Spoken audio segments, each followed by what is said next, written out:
Okay. I never met with you. And be sure to grab your nameplate. I believe it's over there. Yeah. Are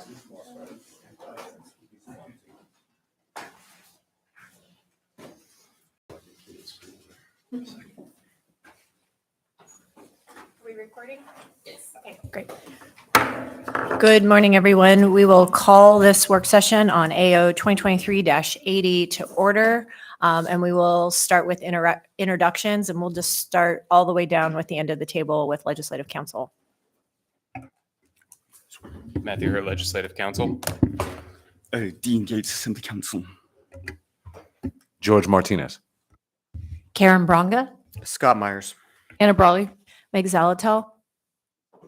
Mike Robbins, Executive Director, ACDA. Tiffany Briggs, Real Estate Department. Ann Hauser, Municipal Attorney. And Jason Thomas, Assistant Municipal Attorney. And on the phone, Mr. Rivera. And Mr. Solt. Great, thank you. All right, so for purposes of this work session, just a housekeeping item. If you're in the room and you want to get in the queue, just raise your hand. I have a hard enough time tracking for folks who are on the phone. And then with that, I'm going to kick this over actually to Assembly Council Dean Gates, who's reviewed this and has some questions and some information to provide us. Then we'll turn to the presentation, and then we'll see where we land. Thanks. Thank you. So I just wanted to mention a few, I guess, possible concerns at the outset. Reviewing this ordinance first. Well, I guess for the background, I work in the Department of Law for a number of years doing the tax foreclosure cases and shepherding the process through the court system. And so I was a little familiar with it. Well, here it looks fine. And the retention for a public purpose is part of the process by statute. Let me know if I need to speak up. And what just struck me here is there's no public purpose sort of really identified here, other than it's going to the ACDA, and which is probably fine. But what exactly is the intended purpose is one question that stood out, and maybe that would be answered with the presentation you have today. So we'll give that a go.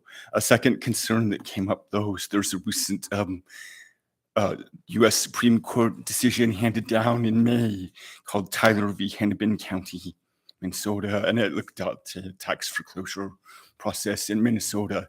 And the two assembly members at least asked me about that. So we had a request for legal services to the Department of Law that I submitted asking for an analysis of Tyler v. Hennepin and whether it requires any change to our current practices and procedures for foreclosure tax. Not the tax foreclosure process itself, but for the retention for public purpose or for the tax foreclosure sale. And basically the case and the way it's reported in the New York Times, for example, says there shouldn't be a process where municipalities get a windfall by taking it for delinquent taxes. So we maybe look at that later at the end of the presentation. But I just wanted to make everyone aware of those two possible concerns. Great. Thank you, Dean, or Mr. Gates. So with that, the hope is presentation might answer some of those questions. Some of them, of course, are procedural because of new information that we all get to deal with. And it looks like we're going to take just a second. If you want to just kind of tee us up, Mr. Robbins, while Desiree gets us set up for the presentation, and we'll go from there. Through the chair, thank you very much for allowing us to come today and talk to you about this ordinance. As you know, ACDA was established by code in 2004, and we were established to generate economic activity and development within the municipality. Part of the way that we do that is, of course, by utilizing available resources to us, and one of those resources that makes it important for us to be able to do development is having the availability of land. Yesterday, I gave a presentation at the Community and Economic Development meeting, and that presentation was on community land trusts. and it talked about one of the ways that community land trusts can help bridge the gap and make housing affordable, and also make it affordable for builders to build housing. And as you'll see when as we go through the presentation here today, that's one of the similarities between ACDA and a community land trust. Even though we're not a community land trust, I want to be clear about that, is one of the ways that we have been working to foster development is similar to what a community land trust does. It acquires land and then it leases that land for the development at a low cost so that it helps the developers to bridge the gap in building or creating a project, which is what we have envisioned for this land as well. We're not trying to acquire the land to flip it or to sell it to generate cash. We came here to the body last year and encouraged the sale of the 716 building, which was a substantial cash generator for the agency. We were generating over $500,000 a year in cash from the operation of the building. But we felt after looking at it that it made more sense for the taxpayer and for the city to own the building because in the long term, it would save the city and the taxpayer much more money than and that we felt was outweighed by the amount of cash that would be generated to ACDA. And it also provided a small amount of, depending on, I guess, how you judge small or large, but it provided an amount of cash for ACDA to be able to fulfill its mission. So I'll just start into the PowerPoint now. Yep, that sounds great. I'm just going to give you a preliminary question because I Sure. hope it's why should ACDA be in the business of housing? Because it seems like an interesting role for a governmental department to be in the business of housing development directly versus possibly just facilitating private development. So maybe it's just answered in the presentation, but it's been kind of this fundamental question I've been wrestling with. It's a great question, Chair, Co-Chair Zalatel. Thank you. So ACDA is not directly in the business of housing. That's not our job. Our job is to cause action and to support action by the private sector. And so that's what this particular, in fact, we talk about this all the time at ACDA, that our job as the development authority is to cause action, is to bring the philanthropic and any kind of, HUD or federal funds or anything like that, anything we can do to sort of generate activity. Now, we are not builders. We won't actually build anything. We don't build things. What we do is we bring private parties together with each other, and we try to facilitate that and get that activity moving. And so to answer your question directly, we are not in the business of housing. We're in the business of causing housing to get built. And one of the ways that we can do that is like we did at 8th and K, where we provided the land at a low cost to Debbingham so that he could put those 40 units in and bridge the gap. All right, thank you. Note for the record, at 10 after, we were joined by Mr. Constant, Mr. Cross. All right, let's go through the PowerPoint. Thank you. Thank you. So I'm gonna go through this quickly because I have said some of the things that were in the PowerPoint, but just to start, you can go to the second page. It just has a copy of ACD. Am I running the PowerPoint? Okay, sorry about that. So this just talks about ACDA's code.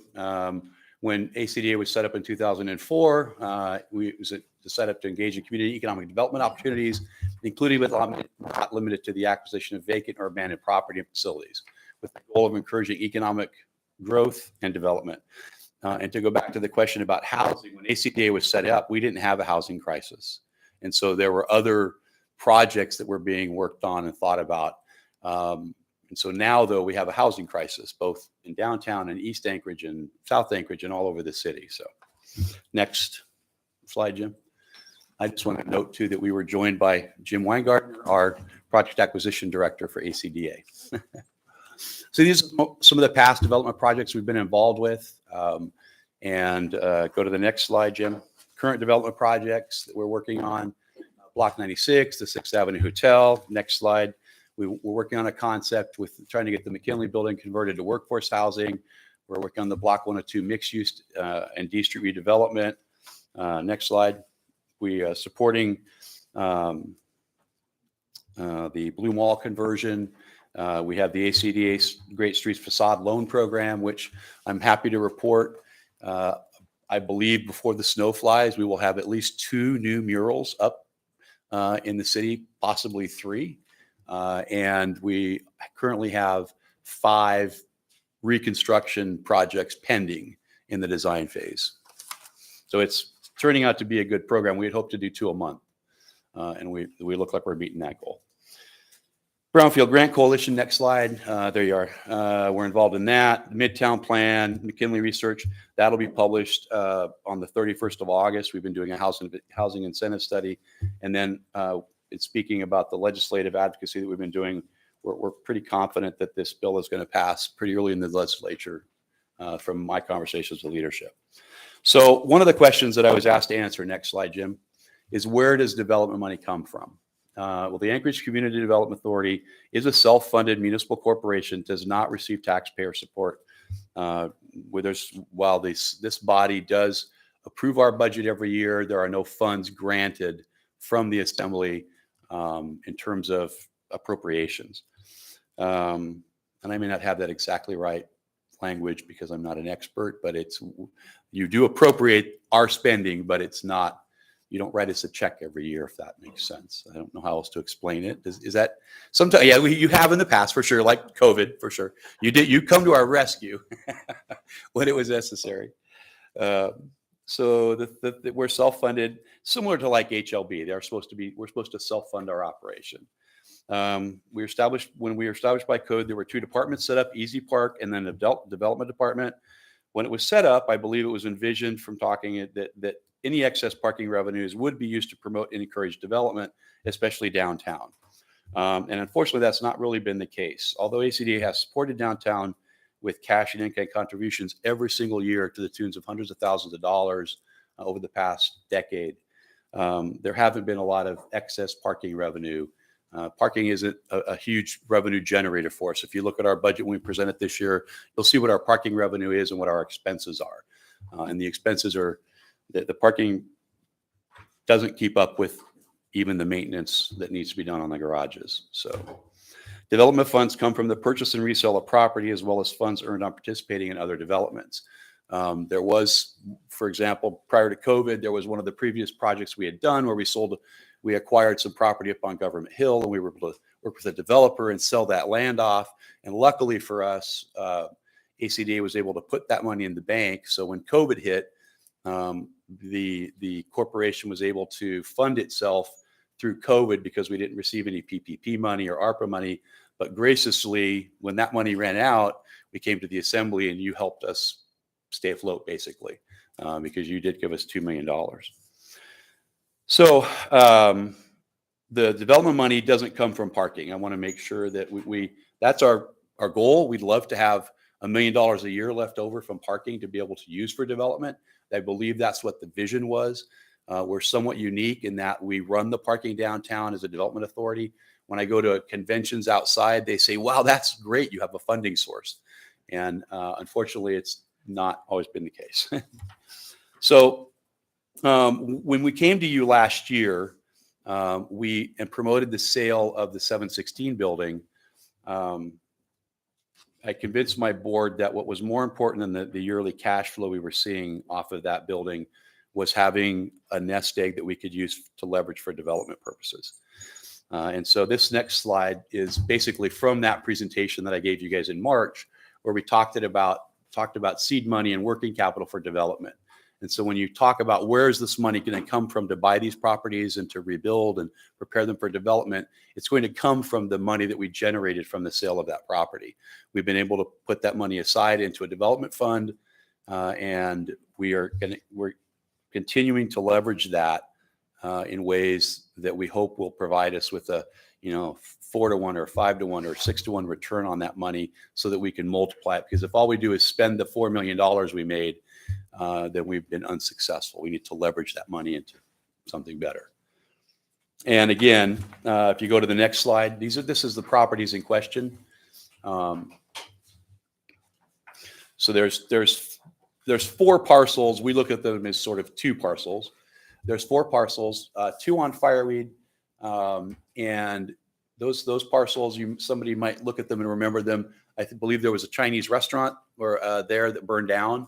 And so now it's just a big, blank, ugly lot in the middle of business district that's trying to regenerate itself. And so when we looked at that parcel and we said to ourselves, that's an area that is trying to redevelop and sort of turning over. Some of the old businesses are going away, and there's been some redevelopment there. We thought it was perfect place for us to be involved because we could acquire the property. We don't have an immediate development plan. Our plan is to go in, complete the phase one, make sure it doesn't have any environmental issues. And then we plan to streetscape that and put something at the front of the property that makes it look like it's not just a vacant lot, so that it's more appealing, if you will, some landscaping and just to make it look appealing. And then we plan to hold on to that because the next property, if you go, Jim.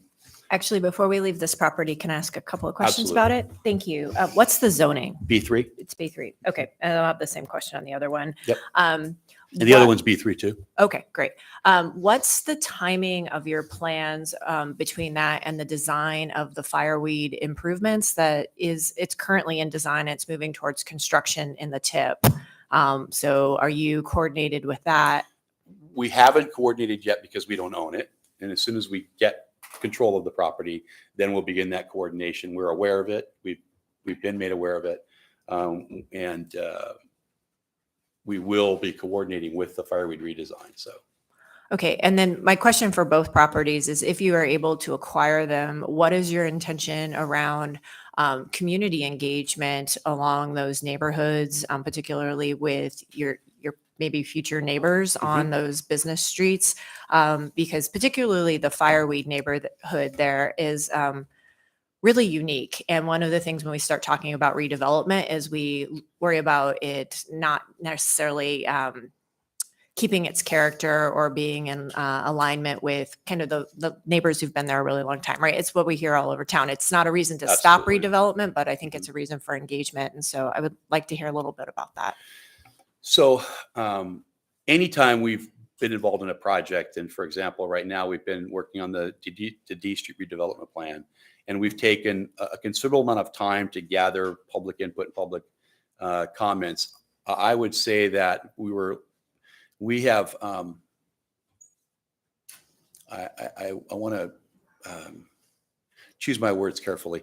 A lot of times when departments go through planning processes, they go through, a lot of times people already know what they want to do with something, and they go through a planning process to sort of meet the public process.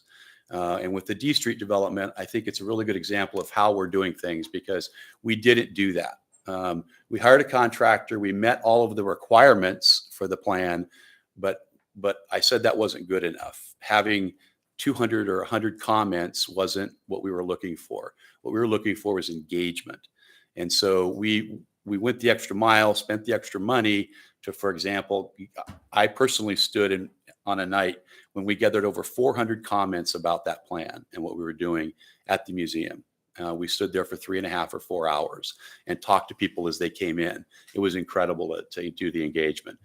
We've done additional lunches. And so when we talk about the fireweed property, I believe that we'll go through the similar sort of engagement because we want to, if we're going to maintain ownership of that land and it doesn't, for example, once we decide if maybe a developer will come in and say, no, we don't want you to lease it to us. But if we're going to be redeveloping that and holding on to it and be the landlord for the next 100 years, we're going to want to make sure that it fits with the neighborhood. So all I can point to is this past engagement that we've been involved with, and assure you that it will be similar in nature, because we think it's very important that whatever we do does fit in and enhance the neighborhood. Hence the reason when we first spoke about this, I said, well, the hurry for us is we want to get this done before winter. We want to get this. I don't like seeing a vacant lot in between two businesses on a road that like fireweed. I mean, I grew up on going up and down that road, and I'd like to see it at least something. I hate to use the word pretty, but I'd like to see it more, more looking like it was taken care of and not just, hey, we forgot about this parcel. So when we go to the next parcel, the next piece of land, it's out off of Diamond.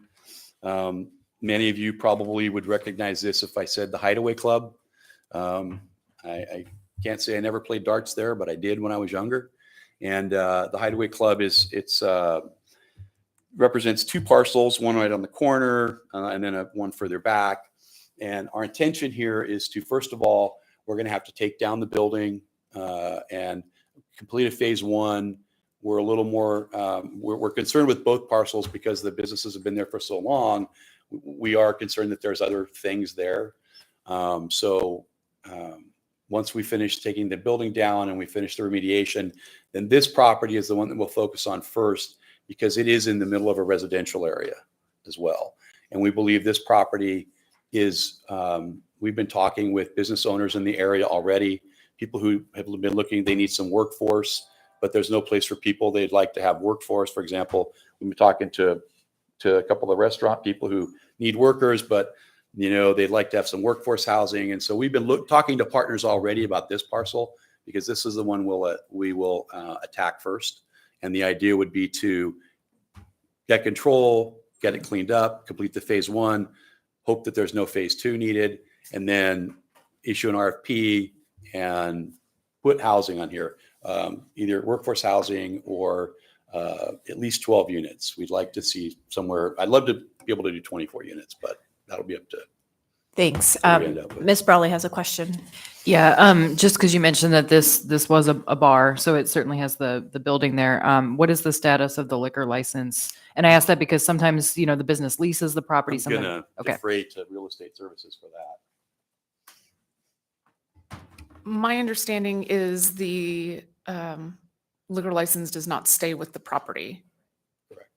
And I'm asking just to confirm that we're not talking about transfer of that asset. It's really just the building itself, the property. Correct. Or the property and the land. Mr. Constant? Thank you. What does for a period of time stick with the property is the special land use permit or the conditional use. And so that is an area of much issue to us policymakers when there are businesses that are running in a way that's not compatible with the neighborhood. So it would be worth knowing if the special land use permit continues to exist. It does expire after 6 months if it is not in continuous use. And so I think you could check with Francis McLaughlin at the planning department and he could tell you. If I may, through the chair to member wait, you are, I'm sorry. To answer that question, I don't believe the Diamond property has a special use permit on it. There are some special assessments that we're going to have to pay for it, but it's been a bar for a very long time. And one of the allowed uses under B3, it doesn't require a special use. You're allowed to do an alcohol at a bar. So I don't know about No, that for so sure. practically speaking, any bar has to have a special land use Oh, permit, a sorry. conditional use permit to operate. That's the check that the municipality has on the licensing process because we don't license, the state does. And so it's a sorry. somewhat different thing, but it just would be wise to know. And from where I sit, I would hope that the department or if the property is transferred, there's no effort to maintain that special land use permit, let it expire and die. And then if a bar were to operate, let them come back and go through the process. Through the chair or to member Chair Constant, sorry. Again, ACDA is not getting in the bar business. We have no desire to be in the bar business. We have no desire to own a liquor license. Our goal right now is to try to help the municipality reach its goals, which is what we're required to do by code, and that's housing. And I can, no. All right, I have a question, particularly on this one, since you've identified it for housing development. And I'm really getting to what Mr. Gates said, we got to make sure this intersects really clearly with public purpose. On fireweed, since you don't have a plan yet, I'm really nervous about that one. On this one, we all acknowledge we're in a housing crisis, but I'm still trying to figure out kind of the mechanics of how this would work so that there's some public purpose served with ACDA being in the deal. Mhm. Like, so for me, and I help create housing developments sometimes, it's how are we going to, through an RFP, we just put it out to a developer and say, hey, we're going to offer you a ground lease for this property and you're going to develop not less than this many units of housing. And because we're offering you a ground lease, we're going to retain the tax liability or we're going to defray your development costs. Like, and are we certain a developer at 12 or more units really can make this type of housing development pencil on these lots? Is this a 12-plex? Is this 2, 3, 4-plexes? Because those are two different, very different propositions for purposes of housing development. So there's a lot in there, but I think that gives you some context. Without a doubt. Thank you for the question. So we're certain that if we don't own the land and don't provide the land at some sort of a reduced rate, that you couldn't develop the house. I mean, there's not any real housing being built right now. If somebody had to pay market rate for the land, let's say, and then try to develop housing on top of that, that's part of what you hear from builders over and over again, is that there's a gap between the cost of housing and the ability to then generate the proper return on investment. And so again, our intention would be to go in and, yes, something similar to what you're talking about. We would go in and prepare the property for development and then issue an RFP. Before we issue the RFP, we'll be certain about sort of how many units we want to build. We'll have a little more concept. It won't just say, hey, what would you build here? We'll work with our designer and our planner to try to make sure that we have a little more structure to the deal. And then we'll issue an RFP to the builders and have them respond. And yes, we'll provide the land at a discount so that they can bridge that gap and make it affordable for them to construct. Okay. See, this is where I'm running into some mental block, because if this just simply went out on a foreclosure sale, developers would already have a crack at getting this at a discounted price. Usually our minimum bid is, to clear past fees. So again, why does ACDA get this opportunity versus just putting it out on the open market in order to do this? Can you tie me into, I need a closer tie to the public purpose, because what you're trying to do to facilitate housing is actually built into a foreclosure sale already. In that foreclosure sales usually already are discounted. I mean, are you considering a master lease? Or are you considering disposing of the land to a developer at a cheaper price? We would be considering a lease, right, at a low cost, similar to what we did with Debbingham. There's, the lease that Debbingham got for the first 25 years was $25,000. So the cost of his acquisition was well below what it would have been even on a foreclosure. So. Okay, so in a lease scenario, then would your intention be to put some affordability requirements on the end product for the housing? You said workforce housing. Workforce housing is a term I hate almost as much as affordable housing. It doesn't really have a definition. And so if we're talking about, making sure and there's some kind of guarantee of some obtainable housing for a particular segment of the population, you're getting me closer. Right. But we didn't do that on the other Debenham No, it was property. the first It's one. market Yes. rate. And market rate right now is definitely not necessarily workforce. It's not affordable either. So yes, our intention would be to put some sort of requirement on the builder that there was either an affordable or a workforce type of a mix. Again, it has to pencil, but we believe if we build workforce housing, and again, these are terms that are very interchangeable depending on who you're talking to, right? But generally speaking, workforce housing tends to be smaller, more designed for a single person, not designed for a family. And so our intention would be to maximize the number of units, try to get as many as possible. And that's why I think workforce lends itself well to that. The affordability part of it would come in with, let's say, for example, we were able to get some CDBG money or some HUD money, then there would be a requirement on the property similar to the Block 102 that we're working on, where there's a CDBG portion or part of that equation. So we know that a portion of that property is going to be HUD or is going to meet those requirements. And so it could be similar on this property. Again, I know it makes you nervous that we don't have a completed plan yet, but this is our first time through the process too. And so, but we do know that not having the land resource, we can't do anything to try to help meet those goals. Sure. It's just getting it tied to this public purpose situation that Mr. Gates raised. Ms. Brawley? Yeah, thank you. Along the lines of affordability, and I appreciate the points that Vice Chair Zalatil brought up. So I'm aware of the low-income housing tax credits, right? There's competitive, which gives you the 9%. There's two tiers to it. There's competitive credits that get you 9%, and then there's non-competitive 4%. So I guess I'm offering that to say that it seems like there is one avenue to pursue, and I believe I'm not sure if you have to be a nonprofit developer to access that. The ones I'm familiar with are owned by nonprofits, but I don't know the details of that program. I just wanted to flag that as, that is a way to have income restricted, and there's obviously requirements with that, but that would be a way to kind of get closer to an actual definition and rent limits. Thanks, Ms. Brawley. Mr. Cross? Thank you. So you're purchasing this property through a tax foreclosure, correct? The municipality put it up because of back taxes and we're acquiring it for Right. unpaid debt? Code, I guess I'm not an expert with the code, but maybe I should pass that to real estate services since it's really her ordinance. Thank you. Yes, through the chair, this is for delinquent taxes and or special assessments. And those are publicly noticed, like there was an opportunity for the public to also bid on this. It wasn't exclusive to you, or were you the only bid that they considered? So through the chair, these did not go out to bid. That Okay. is the retaining them for a public purpose piece.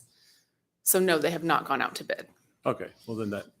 And the other thing is that the right of redemption period for tax foreclosures in Alaska is very unique in that we're 10 years as opposed to 1 year within all the other states.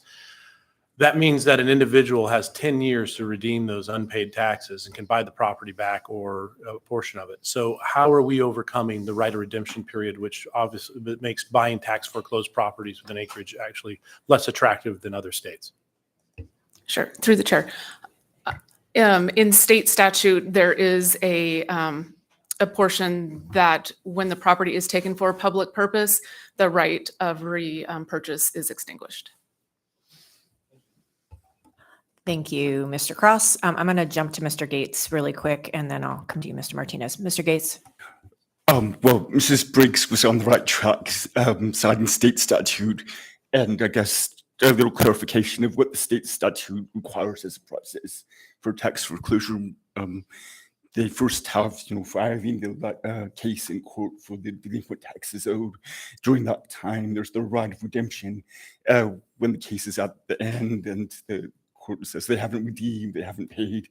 The clerk's deed, that happened, I guess, last January or so in the court case. So the municipality has the clerk's deed now. And then there's two ways that this can go. The state statutes first say a municipality can determine to retain that properties that they have clerk's deed to for public purpose. And that's what this proposal is. And if we don't retain properties for public purpose, then we sell them at the tax foreclosure sale, which is, I guess, what you're referring to, putting out to bid and so forth. This isn't going that far. This is going the other route where this body decides to approve retention for a public purpose that's being proposed. We have a code provision that has the real estate services circulating the list of properties we have clerk's deed to all the departments. And I guess that's what Mrs. Briggs did. They determined ACDA wanted to retain these four. If is that correct, Mrs. Briggs, for what you did? Through the chair, yes, that is correct. Thank you. And if I may follow up. So if it had gone to auction and it had sold for $200,000, once the taxes were paid, what would have happened to the additional proceeds in a normal case? Through the chair, we would send out a letter to the previous owners of record, letting them know what the excess amount is, how to claim it, and what the time frame is. Thank you. And I guess that's my only concern is because as a municipality, we're basically utilizing a loophole that we have as a government agency to basically strip somebody's potential equity. And I have heartburn over that. I don't know what the situation is in the estate. I like what ACDA is doing. I support more housing, but I think we have to be very cautious about the way we go this because there's a property owner out there that we don't know what the particular hardship is. They got behind on taxes. It's being sold. And we have a loophole as a municipality to strip them perhaps of hundreds of thousands of dollars that could that could potentially remedy their financial situation. But it benefits us. And so I have to chew on that. So thank you. May I address that? Yep, and then we'll turn to Mr. Martinez. Go ahead. So through the chair to Member Cross, I probably as much as anybody on this body support personal property rights and am not for the city taking things from people. But in a normal foreclosure situation, I guess they might receive some sort of equity back. But if, generally speaking, and I don't know about the foreclosed properties, but generally speaking, the amount that's owed is what the bid starts at. And so if someone was to bid what we're paying for the property, because we're paying the same thing as anybody would at a starting bid, if it went out to bid, we would pay for it the same way, or, you'd have sealed bids in the process, but there's no guarantee that any of this property would sell for anything, right? It all sells for what it sells for. So if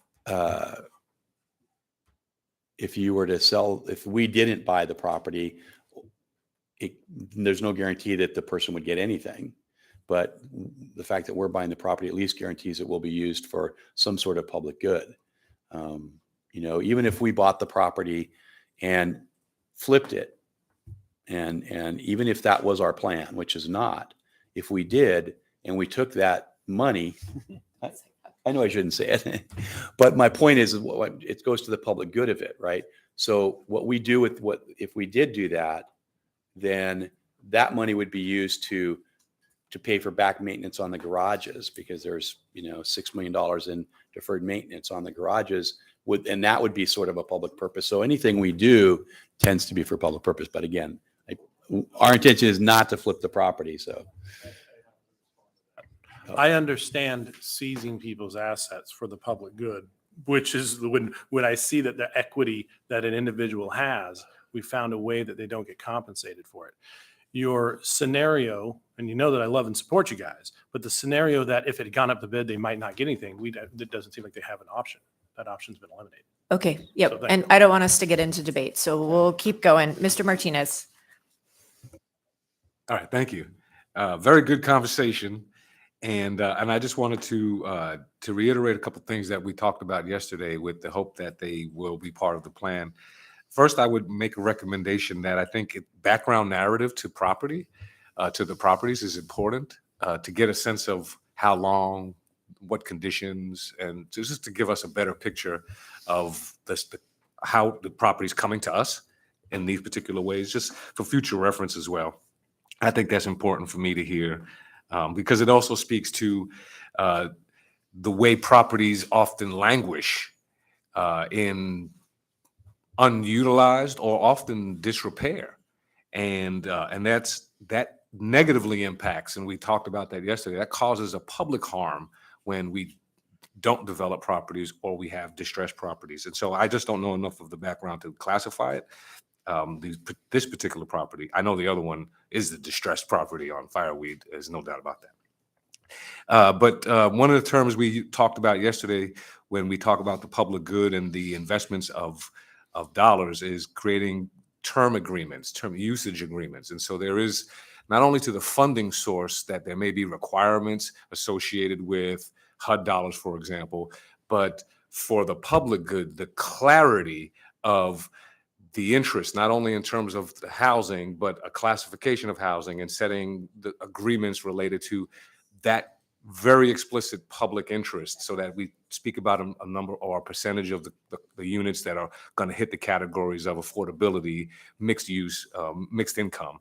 I think that's just really important to make sure that we lock those terms in early on as best as we can, because I think it does speak to the public good, but I think it's very complex around where public good lives and how it's exercised at what point in time. So I just make sure that we capture housing stock if we're going to invest for the perpetuity. And I think that was the intention of not selling the land and not flipping it. right. Right. Thank you. Thank you, Mr. Martinez. Mr. Constant. Yeah, thank you. I think that there are a number of concerns relating to the disposition of the property. I similarly am stuck on the idea of what happens to that equity in relationship to a potential family or individual who has made investments, came on hard time, and we sell and they aren't made whole. And then this process where we are circumventing that process, where we would send them a letter if there were additional equity, because we're not going to provide anything over and above that. It's tricky. But what comes to mind, if we were to do something like this, I wonder if there could be some equity account established where when the property is made whole, if there's a determination that the person has a right and they appeal or submit the paperwork, that the development itself could pay that difference based on the assessed property value, not on market value, but just the assessed value and the difference between whatever was transferred. It feels like there might be a way to come up with an equity balancing mechanism. I don't know. We have asked the attorneys on the 7th floor for an analysis of the new Supreme Court case that just happened that said we have a duty to ensure that we provide the value of that individual and not take it from them. And so we don't know how that plays and how that's going to impact our real estate processes going forward until that analysis is done and we've all had a chance to understand it. I do know that after the Kilo City versus in Connecticut, which was the case, that established that private entities could benefit from eminent domain actions. I know this isn't eminent domain, but it gets really close to that. The state of Alaska had an immediate rebuttal and said, no, only government can do that for government purposes, not for private purposes. And so here we are, I think, very close on the line of what might be lawful or justifiable, at least in a common sense approach, when you think about what the court said and what our legislature said afterwards, that in Alaska, no, it isn't proper to take private property for private purposes. And so all of those things are spinning around in my head as I chew on what's the right thing to do here. And so I have a lot of questions still. Thank you, Mr. Constant. Mr. Solt? Thank you, Madam Chair. So, yeah, I kind of this before. I don't think we're doing ourselves any justice when we sell these properties. I don't really have an issue with ABC using it, but if you go back and look at the sale results of the previous bids, I mean, some of these properties are going for 10 grand, 9 grand, a couple for 38 and higher, but I don't think we're doing ourselves or the owner justice by getting maximum value. I think a real estate agent could probably do much better on an open market. I don't think these are advertised very well. I don't think the public knows about it very well. Understand that the owner could license these to a real estate agent to get the maximum value for the property. But again, a lot of these are foreclosed for various reasons. We may not know why. Maybe the owner's incapacitated, doesn't have the means, mental faculties to handle this properly. But I just think we're missing a boat here. And I've talked to Toronto before. My hometown of St. Pete, I believe I'm back in Florida, I believe they do capture these properties and turn them over to contractors for development for the benefit of the public good, for things like housing. So there might be a way for us to reach that end here. That'd be a good use of these foreclosed properties. Thank you. Thank you, Mr. Solt. Next in the queue is Ms. Bronga, then myself, then Mr. Cross. So I wanted to point out first, we heard that 25% of the blighted properties, I believe, were owned by one owner. And I'm not sure, did I have that right? But there is a substantial cost to the neighborhood of how these properties look, the feeling of safety.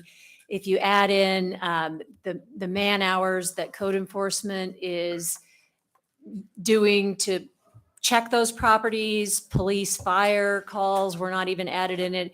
It's huge. And I'm concerned that there's so many properties that are sitting that nobody's doing anything with. So I applaud something happening with these, but I also look at Diamond Boulevard, Fireweed, street front property is, I'm imagining, would have sold pretty well on the auction market. I'm no realtor, but that speaks to me. I can make a business. So that's all I had to add to that.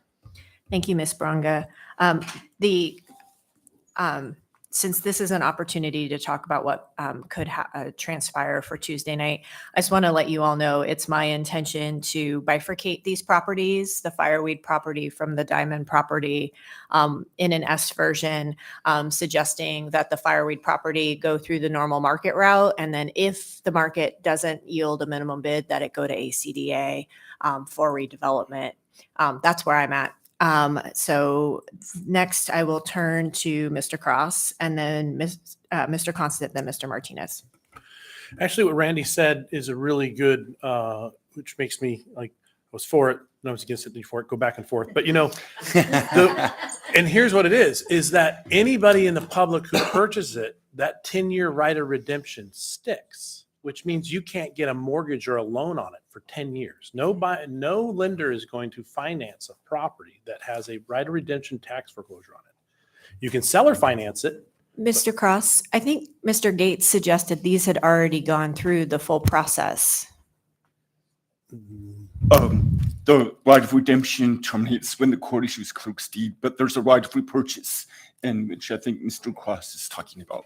And when I worked in the 7th floor, they had some attorneys in the city who said they had concerns about sort of the procedures, whether they were solid when we extinguished the right to repurchase by the bid sale or by retention for a public purpose. So some said there were concerns, but the right of repurchase basically is terminated upon sale or upon the retention for public purpose. But it could just sit on our real estate services, holding it for up to 10 years. That right of repurchase lasts that long by statute until one of those things happens. Thank you. Sorry about So that, Mr. Cross, but that makes it much more clear to me. Thank you. So part of the reason that when these properties go out for public, they go for so cheap is that right of repurchase. And if I buy that property, I can't get a mortgage on it. They won't give me a construction loan. I have to pay out of pocket. And then if I do something, I have to sell or finance it. And that person who's purchasing from me is taking a risk because for 10 years, the individual has a right to purchase the property back. And that's a huge nightmare. The caveat is because ACDA and the municipality is not under that same, and it's abolished, if I understand this correct, that's why they can pay more than market rate. So then the question is that if these notoriously go low because of the 10-year right of repurchase, but we're able to pay more because that right of repurchase doesn't apply to us, is that a benefit to the seller or the benefit to the property owner or not? And I'll have to think about that. Thank you. Thank you, Mr. Cross. Mr. Constant? So I don't think I understand, Mr. Gates, what you said. I thought what I heard you say is that right of repurchase extinguishes if it's resold or transferred and put into action. Yes, then that's what the state statute says. Right. And so what I hear is a different thing, is that if we get to the point of action and there is a transaction, then that right is gone. If we're holding it and doing nothing with it, then that right remains for 10 years. That's what I understood. Is that a fair? Yes. Yeah. And so the action itself, once you transfer it, the deal is done, that's extinguished. And both the right of whatever the first one was and the right of repurchase. So that wasn't my question, though. The clerk's deed that's been issued, does that not transfer to ACDA as the deed holder if we put them in charge of this property? Yes. Right. So the clerk's deed, Dean, I think, or maybe, yeah. What happens with that clerk's deed that the muni holds right now? If we move these properties to ACDA, then doesn't the deed then transfer to them? Well, I can only answer partly. The clerk's deed goes to the municipality, and real estate services manages it under the clerk's deed. And so a transfer to ACDA requires some action. That's one thing I suggested we add here. I guess, for the municipality to transfer parcels to the ACDA requires assembly approval for destination to the ACDA inventory. That's partly what we want to do. But exactly the instrument to do that, if it's a deed between the municipality to the ACDA, I haven't seen that part. So I guess Mrs. Briggs was going to add to that. Yes, through the chair, we would do a warranty deed or a quitclaim deed. Right, the quitclaim. So we would no longer have the clerk's deed after the transaction was moved over to ACDA. Correct. So all of these moving parts. Lastly, just Ms. Braga, it wasn't 25% of properties, it was 25% of fines. Oh. So there are lots and lots of property owners, but there's one in particular who's just aberrant in not paying fines and getting fined. And so that was the specifics. Thanks for the clarification. Thank you, Mr. Constant. Mr. Martinez? Yes, thank you. My one concern is, and so I appreciate to hear Member Zaltel's intention of bifurcating, so that because I understand the difference. I'm seeing a difference between the clarity of a plan versus the hope of a plan, and they're both hopeful. So honestly, the diamond intentionality has a specific intentionality, but there's not necessarily a plan. The fireweed is less than the intentionality at this point. And so my question is, I don't want us to get into a holding pattern, right, and holding on to property. So what is the expectation of how long, or do we currently hold properties, that you all currently hold properties? How long do properties get held before we get developing happening on them? Or what is the intentionality of holding on to any of the properties before action starts to happen? You laid out a priority of 1 to 2, but give us a sense of the holding time period, please. Through the chair, Assemblymember Martinez, our job is to not hold land, but to cause development. And so the quickest answer to that question is or the easy answer, I guess, is to say that we hold it as long as it takes to get it developed, right? So right now we don't have any raw land we can cause development on, and that's why we are seeking acquisition of these parcels. So while there's not while there's not a thought through plan for the fireweed property, there is an intention which will, again, we'll develop a plan for it, because our job is to cause development, to put parties together. So, so time period wise, I would say that by this time next year, we'll have an RFP issued, depending on the cleanup. I mean, we don't know what the phase 2 is going to say. There's a set of steps that has to happen. So if the phase 1s go fine, and there's no needed for a phase 2, then we can move right into the sort of concept and development, the RFP, get that out and get it issued. So right away, we just don't know until we complete the phase 1s. The uncertainty is a little intense for me. I would just ask one follow-up question. What is your cutoff? What is the cutoff until action happens? So you described that hopefully there will be action within a certain time period, and we don't want to hold on to properties. But if we approve this and we make these transfers available, then what if there's nobody biting on the interest? Then what is our position of holding on to the properties, and doing what is our disposal process after that? There wouldn't be a disposal process after that. We would just continue to pay tax on the property.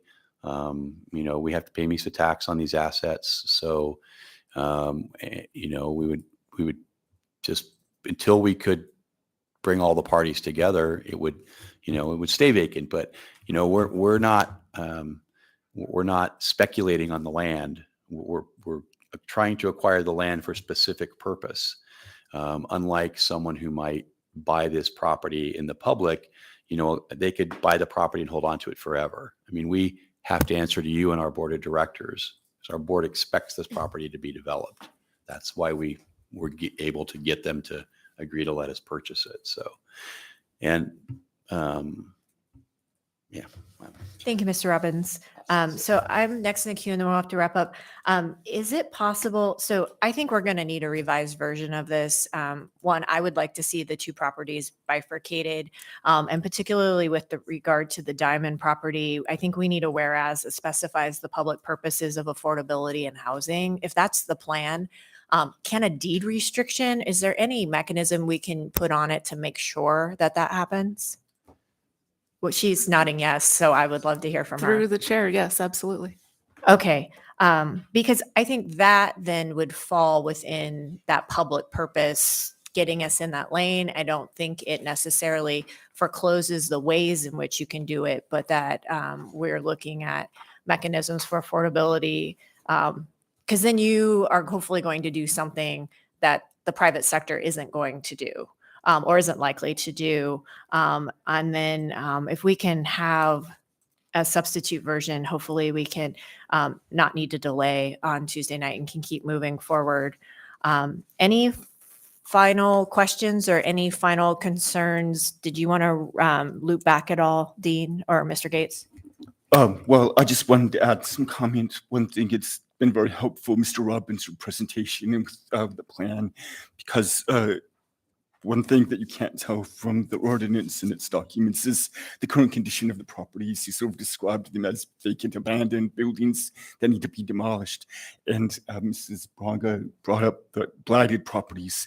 And so I just wanted to comment that there's a comparison to public purposes for tax exemptions for deteriorated properties or properties for economic development purposes.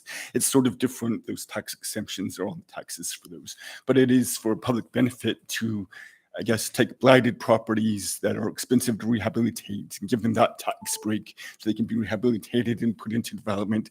And this is going a different way, but I guess you can tie that into a public purpose.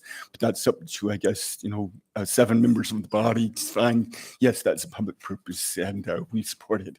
So I was going to suggest, like Mrs. Salatel just said, that something about this plan be put into the whereases and documents or so forth. I think that would be helpful.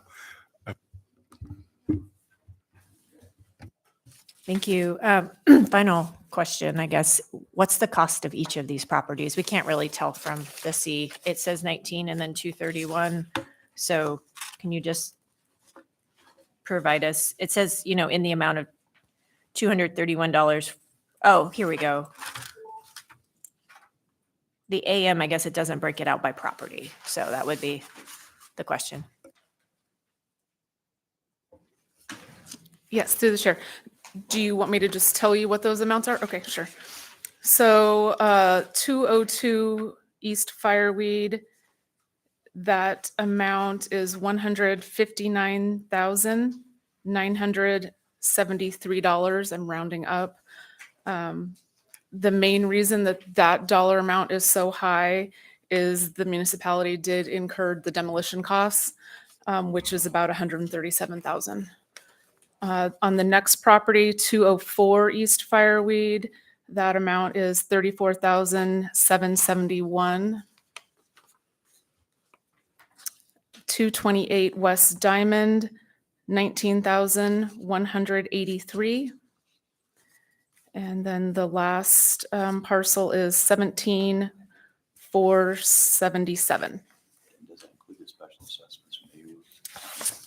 That does include the current amount due of special assessment, yes. Okay, great. Yeah, if we bifurcate these out, we'll just need to prepare 2 separate Cs. So, okay. Thank you. With that, we are at time. Thank you so much for coming. It's been a really fruitful conversation. We're adjourned.